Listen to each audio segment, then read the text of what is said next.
अस्पताल सीलिंग मामला, बिना जांच रिपोर्ट और मेरा पक्ष जाने की गई एकतरफा कार्रवाई। मैं बेकसूर। डॉक्टर ब्रिजेश कुमार। दरभंगा के अल्लप्टी में स्थित स्थानीय स्वास्थ्य विभाग द्वारा हाल ही में एक निजी अस्पताल को सील किए जाने के मामले ने अब नया मोड़ ले लिया है। अस्पताल के संचालक डॉक्टर ब्रिजेश कुमार ने प्रशासनिक कार्रवाई पर गंभीर सवाल उठाते हुए इसे पूरी तरह से एकतरफा और दबाव में की गई कार्रवाई करार दिया है।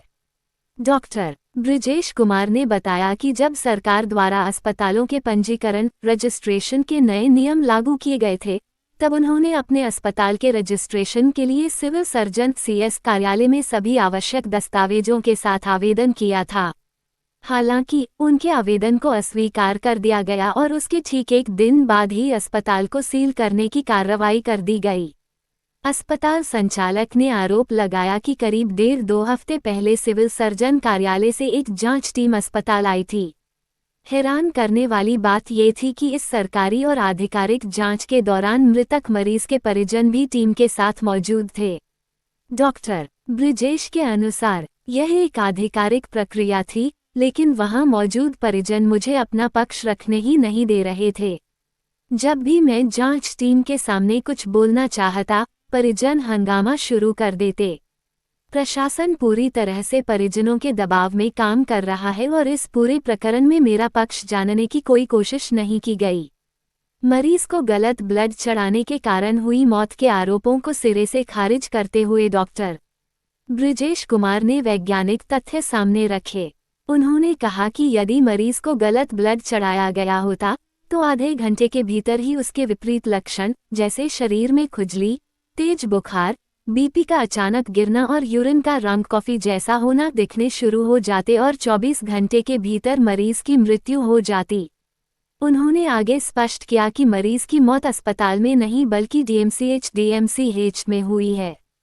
इसके साथ ही उन्होंने मरीज का कून्स टेस्ट भी करवाया था, जिसकी रिपोर्ट पूरी तरह से नेगेटिव आई है, जो ये साबित करता है कि गलत ब्लड नहीं चढ़ाया गया था। डॉक्टर ब्रिजेश कुमार ने बताया कि उन्होंने इस पूरे मामले को लेकर इंडियन मेडिकल एसोसिएशन आईमा के साथ बैठक की है। आईएमए ने उनकी पूरी बात और समस्याओं को ध्यानपूर्वक सुना है और उन्हें हर संभव मदद का भरोसा दिया है। उन्होंने कहा कि अभी तक पोस्टमार्टम की final report cause of death आनी बाकी है और उन्हें पूरा विश्वास है कि रिपोर्ट आने के बाद वे पूरी तरह बेकसूर साबित होंगे।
किया गया है? क्या कुछ जानकारी है क्यों सील किया गया है? जी नहीं, मुझे कोई भी जानकारी नहीं दी गई है क्यों सील किया लेकिन गया। दावा किया जा रहा है कि कुछ दिन पूर्व जो आपके अस्पताल में एक मरीज भर्ती थे, उनकी मौत हुई थी, संदेहास्पद मौत हुई थी, जिसके बाद आपके अस्पताल के खिलाफ शिकायत दर्ज कराई गई थी। मेरे अस्पताल में मौत नहीं हुई है, किसी भी मरीज की संदेहास्पद मौत नहीं हुई है। एक परिजन के द्वारा जरूर मतलब शिकायत किया गया था कि मतलब मेरे पेशेंट को गलत ब्लड ट्रांसफ्यूजन किया गया है ना। ये एलिगेशन मुझ पर लगाया गया था, जिसके आधार पर बार बार परिजन उनके मुझे प्रताड़ित भी करते रहते हैं, मानसिक प्रताड़ना जो है सो देते हैं ना। और ये ब्लड ट्रांसफ्यूजन के बारे में मैं कुछ जानकारी देना चाहूँगा, क्योंकि अभी तो नहीं सर, सबसे पहली बात है कि वो मरीज कब आपके यहाँ आए थे, उनके बारे में शुरू से अगर आप जानकारी दें। वो मरीज मेरे पास 10 मार्च को एडमिट क्या हुए नाम थे। था उस पर उनका मरीज नाम का? था प्रभात कुमार। वो दरभंगा ही कठलवाड़ी साइड के क्या रहने वाले बीमारी हैं। थी जब वो आपके यहाँ भर्ती हुए वो थे? आए थे मेरे पास तो टोटल बिल्कुल ही बेहोश मुद्रा में आए थे। पूरा बॉडी उनका एकदम स्टिफ था और उनको चींटी काटने के बाद जो है सो थोड़ा बहुत मूवमेंट वो सिर्फ कर रहे थे, और बाद में डायग्नोसिस उसकी ट्यूबरकुलस मेनिंजाइटिस की गई थी। तो आपने फिर कितना दिन का ट्रीटमेंट अपने अस्पताल में किया?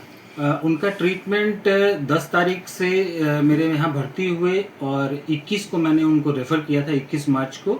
21 मार्च को वो नहीं जा कर के 23 मार्च की सुबह में वो यहाँ से गए थे मेरे अस्पताल को छोड़ के।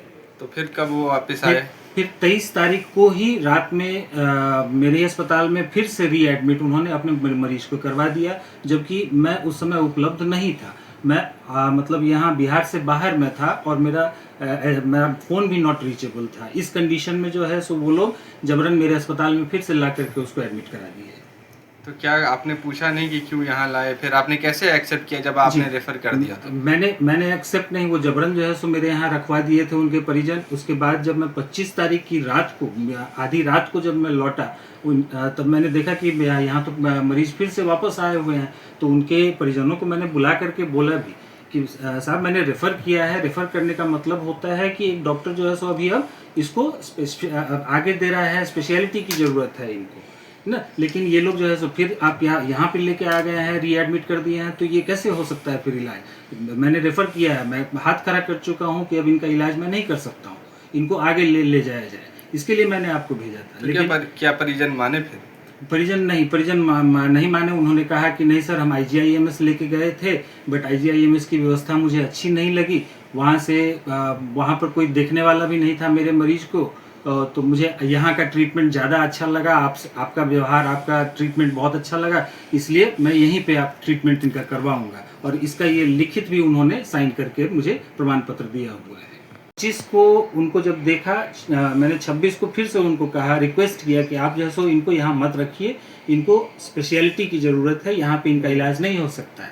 किंतु ये लोग जो है सो ले जाने से साफ इनकार करने लगे कि नहीं सर, यहीं पर जो है सो ट्रीटमेंट कराएंगे। आपने गलत ब्लड चढ़ा करके मेरे पेशेंट का कंडीशन बहुत गड़बड़ कर दिया, इसलिए आप ही को पूरा इलाज करना होगा, है ना। करके अब उस समय जो है सो ये कहानी बनाना शुरू किए कि गलत ब्लड चढ़ा।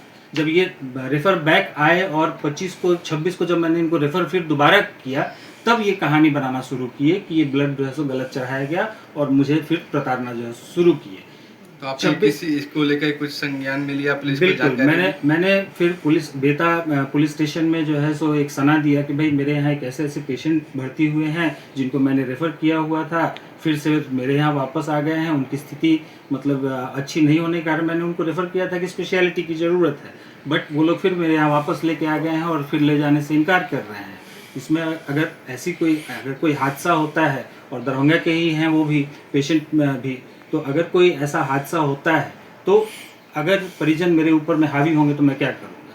तो मैंने आपको जो है सो ये संज्ञान में दे दिया है, उसकी रिसीविंग कॉपी मेरे पास है। जी हाँ। तो फिर आगे क्या हुआ? परिजन कब यहाँ से गए? फिर परिजन जो है सो 1 तारीख की रात में परिजन अचानक से मेरे पास जो है सो आए। लगभग 20-25 आदमी करीबन मेरे चैम्बर में, मैं अपनी पत्नी के साथ बैठा हुआ था, अपनी घरेलू बातें में था, तब अचानक से 20-25 आदमी आ गए और एकदम आक्रोशित होकर के कि नहीं आप जो है सो मरीज को मेरा ख़राब कर दिए, गलत ब्लड चढ़ा दिए, जबरन जो है सो मेरे ही लेटर हेड पे पूरा खुद से लिख करके। और मैं तो शॉक में था कि मेरा तो बिल्कुल भी समझ में नहीं आ रहा था कि क्या हो रहा है पूरा टोटली मैं ब्लैंक ब्रेन था। मैं एकदम मतलब समझिए कि प्रेशराइज्ड कंडीशन में एकदम, अगर कोई आपके चैम्बर में आप अकेले बैठे हुए हैं, अपनी पत्नी के साथ बैठे हैं, आदमी सब आए आक्रोश में जो है सो बोलना शुरू करे, जान का डर हो जाता है साहब, क्योंकि वो भी लोकल ही हैं। नहीं तो हम तो लड़ने वाले आदमी नहीं हैं, हम तो कमजोर आदमी। आपके लेटर पैड पे जबरन क्या लिखाया गया? वो जबरन लिख दिए कि नहीं, इनका जो है सो ब्लड मैंने गलत चढ़ाया है, ए पॉजिटिव की जगह ए बी पॉजिटिव चढ़ाया है, जिसके कारण मेरे पेशेंट की हालत खराब हुई है। इनको अग्रिम चिकित्सा के लिए मेदांता इनको जो है सो में ट्रीटमेंट कराया जाए, जबकि मेरी हैसियत खुद की नहीं है, मैं खुद अपना इलाज मेदांता में नहीं करवा सकता हूँ। मैं अभी अब प्रैक्टिस शुरू किया हूँ, मैं अभी कहाँ से जो है सो मेदांता तो मेरे बस के दूर की बात है, लेकिन नहीं। तो आगे क्या हुआ? तो फिर वो लोग साइन करवाए जबरन की ब्लड गलत चढ़ाया गया है, जिम्मेदार जो है सो डॉक्टर साहब हैं, डॉक्टर साहब के द्वारा मेदांता में इनका ट्रीटमेंट कराया जाएगा।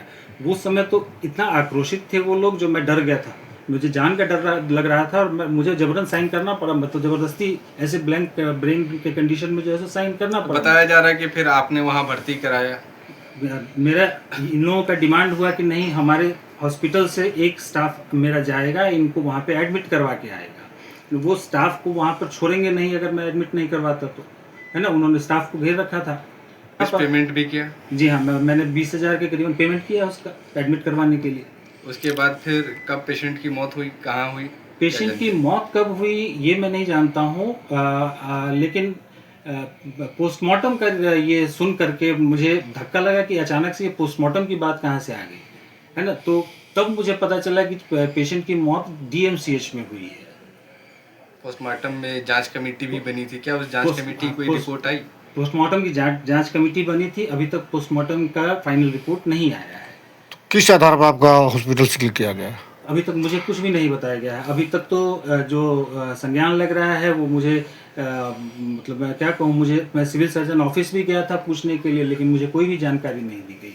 मैं रजिस्ट्रेशन प्रोसेस के लिए भी गया था, जब ये नई नियम कानून लागू हुई है, तब मैं रजिस्ट्रेशन के लिए अपने हॉस्पिटल के लिए सीएस ऑफिस भी गया था, बट मेरे पेपर को अस्वीकार कर दिया गया, और अस्वीकार करके और एक दिन के बाद जो है सो सील कर क्या पूरे प्रकरण में सिविल सर्जन ऑफिस के द्वारा आपसे आपका पक्ष लेने की कोशिश नहीं की गई? किसी ने मेरा पक्ष जानने का कोशिश नहीं किया। एक बार लगभग अराउंड 2 हफ्ते पहले एक टीम आई थी, 1.5-2 हफ्ते पहले एक टीम आई थी सीएस ऑफिस से परिजनों के साथ में।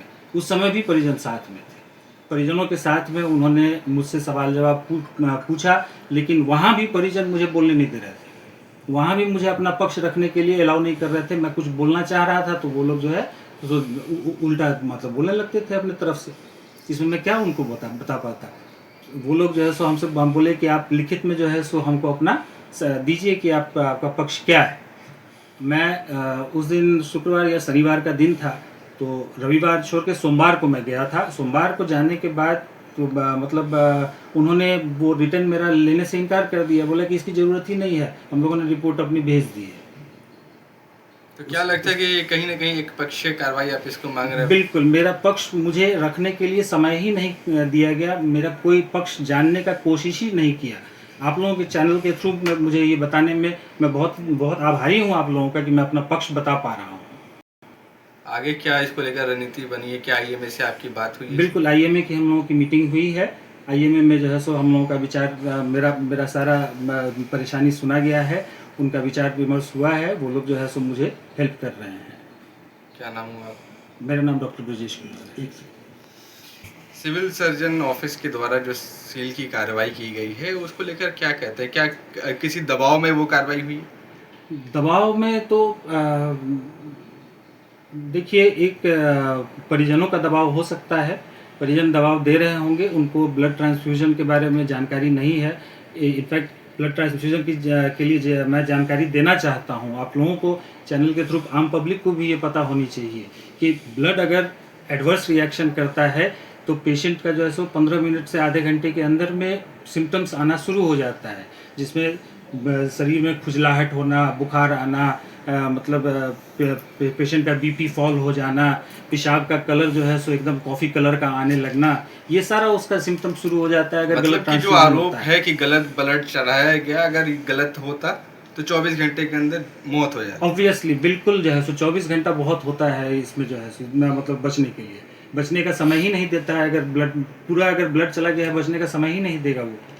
तो कार्रवाई के बाद आप कह रहे हैं कि जो सिविल सर्जन की टीम आई थी उस दौरान जो है वो जो परिवार था, परिजन थे, वो भी मौजूद थे। इसको देखिए, लेकर भी आप सवाल करेंगे? बिल्कुल, मैं इस पर भी सवाल उठाना चाहता हूँ, क्योंकि ये ऑफिशियल काम है। ऑफिशियल काम में परिजन क्यों मतलब उपस्थित थे वहाँ पे?